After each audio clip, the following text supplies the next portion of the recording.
ओम शांति। 6 फरवरी 2025 बाबा के महावाक्य। मीठे बच्चे, पुरानी दुनिया के कांटों को नई दुनिया के फूल बनाना, यह तुम होशियार मालियों का काम है। प्रश्न: संगम युग पर तुम बच्चे कौन सी श्रेष्ठ तकदीर बनाते हो? उत्तर: कांटे से खुशबूदार फूल बनाना, यह है सबसे श्रेष्ठ तकदीर। अगर एक भी कोई विकार है तो कांटा है। जब कांटे से फूल बनो तब सतो प्रधान देवी देवता बनो। तुम बच्चे अभी 21 पीढ़ी के लिए अपनी सूर्यवंशी तकदीर बनाने आए हो। गीत: तकदीर जगाकर आई हूँ। ओम शांति। गीत बच्चों ने सुना। यह तो कॉमन गीत है, क्योंकि तुम हो माली, बाप है बागवान। अब मालियों को कांटों से फूल बनाना है। यह अक्षर बहुत क्लियर है। भक्त आए हैं भगवान के पास। ये सब भक्तियां हैं ना। अब ज्ञान की पढ़ाई पढ़ने बाप के पास आए हैं। इस राजयोग की पढ़ाई से ही नई दुनिया के मालिक बनते हो। तो भक्तियां कहती हैं, हम तकदीर बनाकर आए हैं, नई दुनिया दिल में सजाकर आए हैं। बाबा भी रोज कहते हैं कि स्वीट होम और स्वीट राजाई को याद करो। आत्मा को याद करना है। हर एक सेंटर पर कांटों से फूल बन रहे हैं। फूलों में भी नंबरवार होते हैं ना। शिव के ऊपर फूल चढ़ाते, कोई कैसा फूल चढ़ाते, कोई कैसा। गुलाब के फूल और अक के फूल में रात दिन का फर्क है। यह भी बगीचा है। कोई मोतिये के फूल हैं, कोई चंपा के, कोई रतन जोत हैं, कोई अक के भी हैं। बच्चे जानते हैं, इस समय सब हैं कांटे। यह दुनिया ही कांटों का जंगल है। इनको बनाना है नई दुनिया के फूल। इस पुरानी दुनिया में है कांटे। तो गीत में भी कहते हैं, हम बाप के पास आए हैं, पुरानी दुनिया के कांटे से नई दुनिया का फूल बनने। जो बाप नई दुनिया स्थापन कर रहे हैं। कांटे से फूल अर्थात देवी देवता बनना है। गीत का अर्थ कितना सहज है। हम आए हैं तकदीर जगाने नई दुनिया के लिए। नई दुनिया है सतयुग। कोई की सतो प्रधान तकदीर है, कोई की रजो तमो है। कोई सूर्यवंशी राजा बनते हैं, कोई प्रजा बनते हैं, कोई प्रजा के भी नौकर चाकर बनते हैं। यह नई दुनिया की राजाई स्थापन हो रही है। स्कूल में तकदीर जगाने जाते हैं ना। यहाँ तो है नई दुनिया की बात। इस पुरानी दुनिया में क्या तकदीर बनाएंगे? तुम भविष्य नई दुनिया में देवता बनने की तकदीर बना रहे हो। जिन देवताओं को सभी नमन करते आए हैं, हम ही सो देवता पूज्य थे, फिर हम ही पुजारी बने हैं। 21 जन्मों का वर्षा बाप से मिलता है, जिसे 21 पीढ़ी कहा जाता है। पीढ़ी वृद्ध अवस्था तक को कहा जाता है। बाप 21 पीढ़ी का वर्षा देते हैं, क्योंकि युवा अवस्था में व बचपन में बीच में अकाले मृत्यु कभी होता नहीं। इसीलिए उनको कहा जाता है अमर लोक। यह है मृत्यु लोक, रावण राज्य। यहाँ हरेक में विकारों की प्रवेशता है। जिसमें कोई एक भी विकार है तो कांटे हुए ना। बाप समझेंगे माली रॉयल खुशबूदार फूल बनाना नहीं जानते हैं। माली अच्छा होगा तो अच्छे अच्छे फूल तैयार करेंगे। विजयमाला में पिरोने लायक फूल चाहिए। देवताओं के पास अच्छे अच्छे फूल ले जाते हैं ना। समझो क्वीन एलिजाबेथ आती है तो एकदम फर्स्ट क्लास फूलों की माला बनाकर ले जाएंगे। यहाँ के मनुष्य तो हैं तमो प्रधान। शिव के मंदिर में भी जाते हैं, समझते हैं ये भगवान हैं। ब्रह्मा विष्णु शंकर को तो देवता कहते हैं, शिव को भगवान कहेंगे तो वह ऊंच ते ऊंचा हुआ ना। अब शिव के लिए कहते धतूरा खाता था, भांग पीता था, कितनी ग्लानि करते हैं। फूल भी अक के ले जाते हैं। अब ऐसा परम पिता परमात्मा उनके पास ले क्या जाते हैं। तमो प्रधान कांटों के पास तो फर्स्ट क्लास फूल ले जाते हैं। और शिव के मंदिर में क्या ले जाते, दूध भी कैसा चढ़ाते हैं। 5% दूध, बाकी 95% पानी। भगवान के पास दूध कैसा चढ़ाना चाहिए, जानते तो कुछ भी नहीं। अब तुम अच्छी रीति जानते हो, तुम्हारे में भी नंबरवार हैं। जो अच्छा जानते हैं उनको सेंटर का हेड बनाया जाता है। सब तो एक जैसे नहीं होते। भल पढ़ाई एक ही है। मनुष्य से देवता बनने की ही एम ऑब्जेक्ट है, परंतु टीचर तो नंबरवार है ना। विजयमाला में आने का मुख्य आधार है पढ़ाई। पढ़ाई तो एक ही होती है, उसमें पास तो नंबरवार होते हैं ना। सारा मदार पढ़ाई पर है।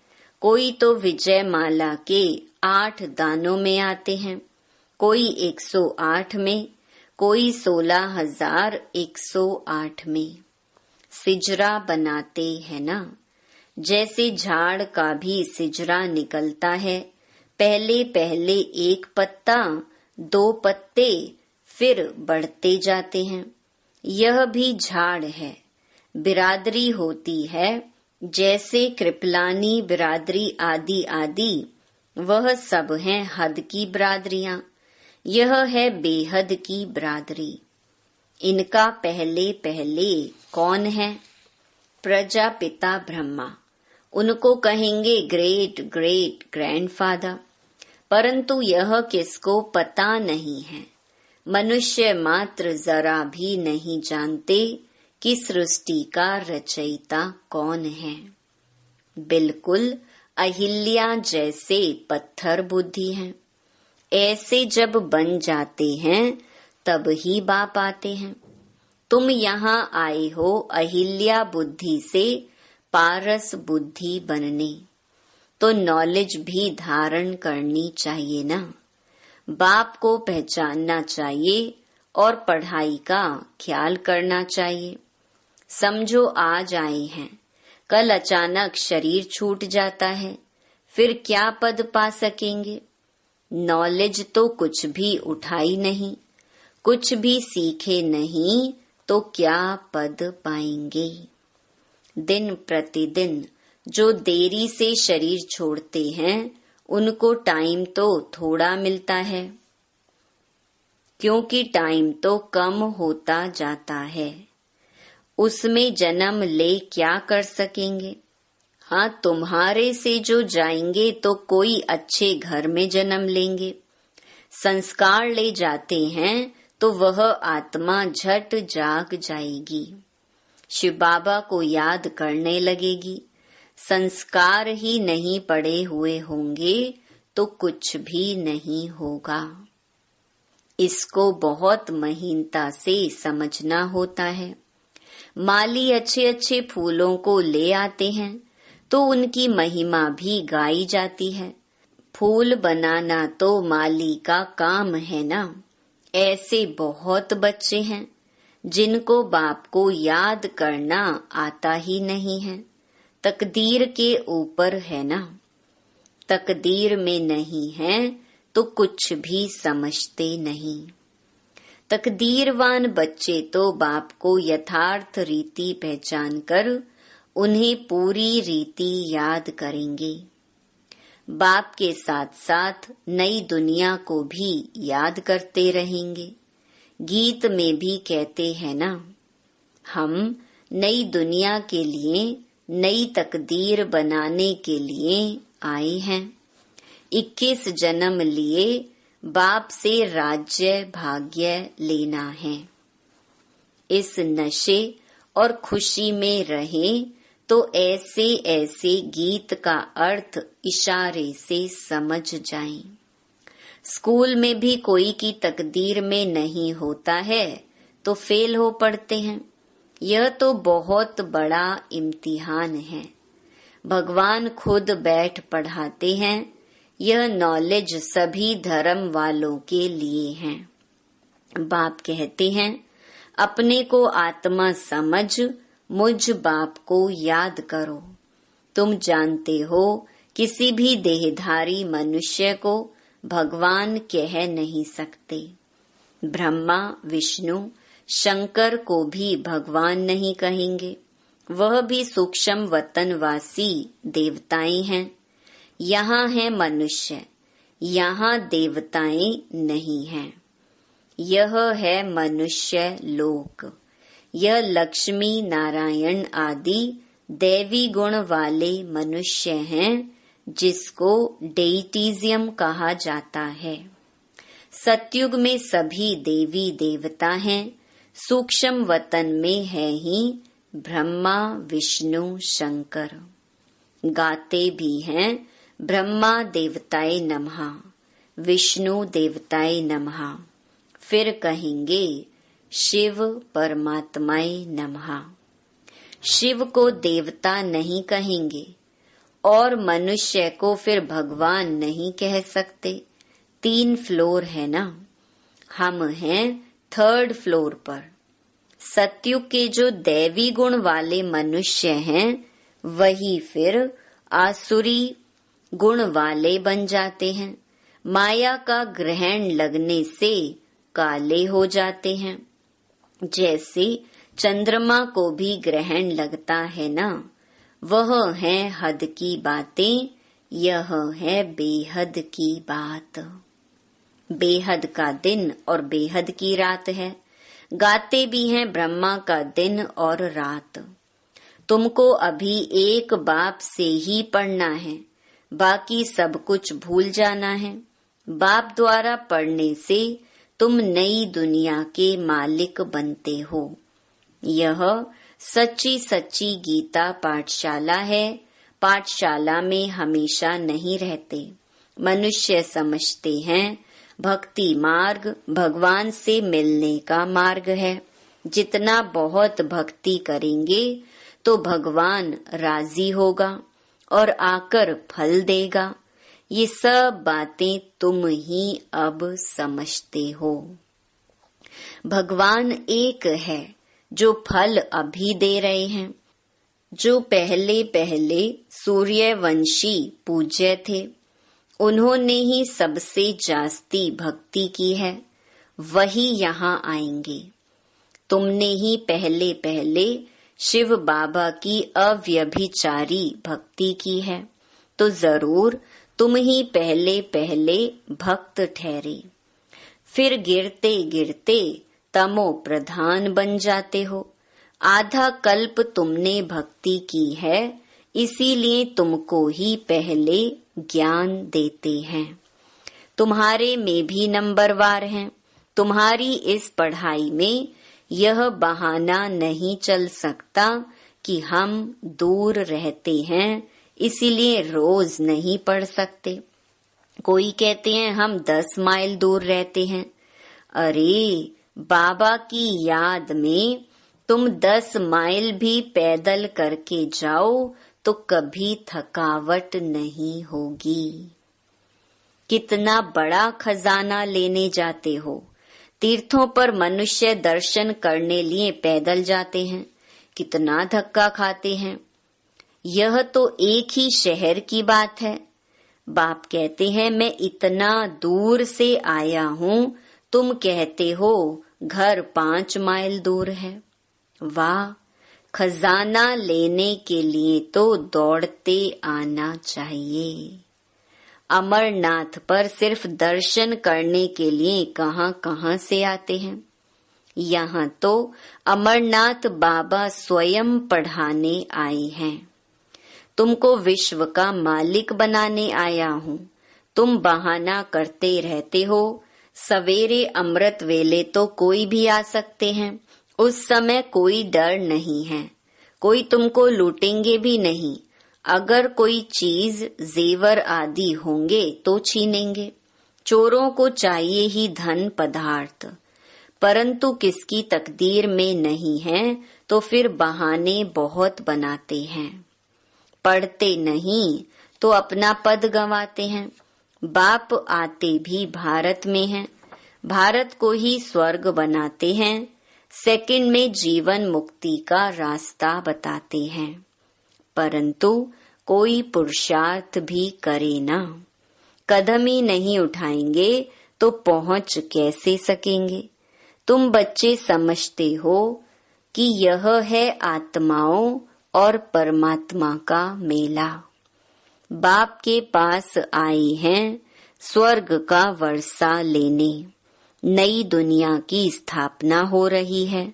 स्थापना पूरी हुई और विनाश शुरू हो जाएगा। यह वही महाभारत की लड़ाई है ना। अच्छा, मीठे मीठे सिकिलधे बच्चों प्रति माता पिता बाप दादा का याद प्यार और गुड मॉर्निंग। रूहानी बाप की रूहानी बच्चों को नमस्ते। धारणा के लिए मुख्य सार। पहला, बाप जो ज्ञान का खजाना दे रहे हैं, उसको लेने के लिए दौड़ दौड़ कर आना है। इसमें किसी भी प्रकार का बहाना नहीं देना है। बाप की याद में 10 माइल भी पैदल चलने से थकावट नहीं होगी। दूसरा, विजय माला में आने का आधार पढ़ाई है। पढ़ाई पर पूरा ध्यान देना है। कांटों को फूल बनाने की सेवा करनी है। स्वीट होम और स्वीट राजाई को याद करना है। वरदान, संगम युग के महत्व को जान, एक का अनगिनत बार रिटर्न प्राप्त करने वाले सर्व प्राप्ति संपन्न भव। संगम युग पर बाप दादा का वायदा है, 1 2 और लाख लो। जैसे सर्वश्रेष्ठ समय, सर्वश्रेष्ठ जन्म, सर्वश्रेष्ठ टाइटल इस समय के हैं, वैसे सर्व प्राप्तियों का अनुभव अभी ही होता है। अभी एक का सिर्फ लाख गुणा नहीं मिलता, लेकिन जब चाहो, जैसे चाहो, जो चाहो, बाप सर्वेंट रूप में बांधे हुए हैं। एक का अनगिनत बार रिटर्न मिल जाता है, क्योंकि वर्तमान समय वरदाता ही आपका है। जब बीज आपके हाथ में है तो बीज द्वारा जो चाहो वह सेकंड में लेकर सर्व प्राप्तियों से संपन्न बन सकते हो। स्लोगन, कैसी भी परिस्थिति हो, परिस्थिति चली जाए लेकिन खुशी नहीं जाए। अव्यक्त इशारे, एकांत प्रिय बनो, एकता और एकाग्रता को अपनाओ। एकता और एकाग्रता ये दोनों श्रेष्ठ भुजाएं हैं कार्य करने के सफलता की। एकाग्रता अर्थात सदा निर्व्यर्थ संकल्प, निर्विकल्प। जहाँ एकता है और एकाग्रता है वहाँ सफलता गले का हार है। वरदाता को एक शब्द प्यारा है, एक व्रता, एक बल, एक भरोसा, साथ साथ एक मत, ना मनमत ना परमत, एक रस, ना और कोई व्यक्ति ना वैभव का रस। ऐसे ही एकता एकांत प्रिय। अच्छा, ओम शांति।